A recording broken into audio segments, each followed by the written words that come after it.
How'd you guys get over your limiting beliefs about women and about yourself? Well, two things. Number one was recognizing those limiting beliefs. This is in my experience anyway. Recognizing them and replacing them with positive beliefs. And it's not something that happens overnight, because you have to figure you've built up a lifetime of limiting negative beliefs, right? Beliefs that you're not good enough, you're not attractive, whatever. So it's going to take some time to counter those, and to it's kind of like if you have a house that hasn't been cleaned, in 2 decades, it's not going to be cleaned just like that. Like, there's going to be a lot of tools and, crews that you're going to have to bring in to clean that house and really renovate it.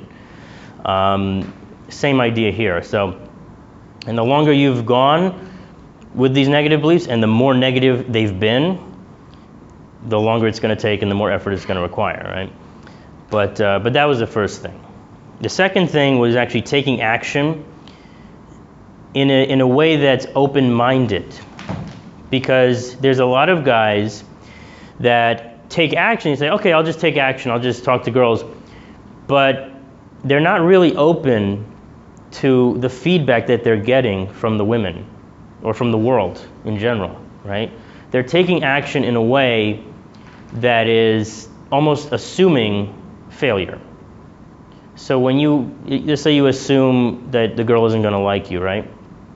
You walk up to her, you have low voice, bad posture, dressed like shit, your breath stinks, and on top of all that, you naturally approach her in a situation where it's impossible for her to have a conversation with you.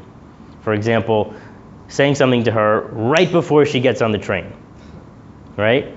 Or saying something to her right before the crowd comes in and sweeps her away. And then what that does, it gives your mind an excuse to say, well, I knew I sucked, she didn't like me. When in reality, you were purposely, essentially, putting yourself at a disadvantage, right? So taking action in a way that is open-minded and open to positive feedback.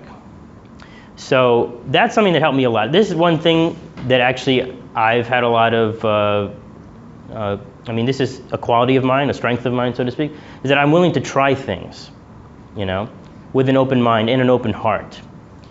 So I'm not going to try something knowing what the outcome is going to be. I'm going to try it and then see what the outcome will be, and then that'll give me stuff to chew on, that'll give me stuff to think about, analyze later on when I get home. But those would be the two major things I would say. Is number one, looking at your beliefs, and that's something you can do at home. Just thinking about it, thinking about your life and your personality and whatnot. And then number two, actually getting out there, doing stuff, and being open to the positive feedback that you get as you're taking action.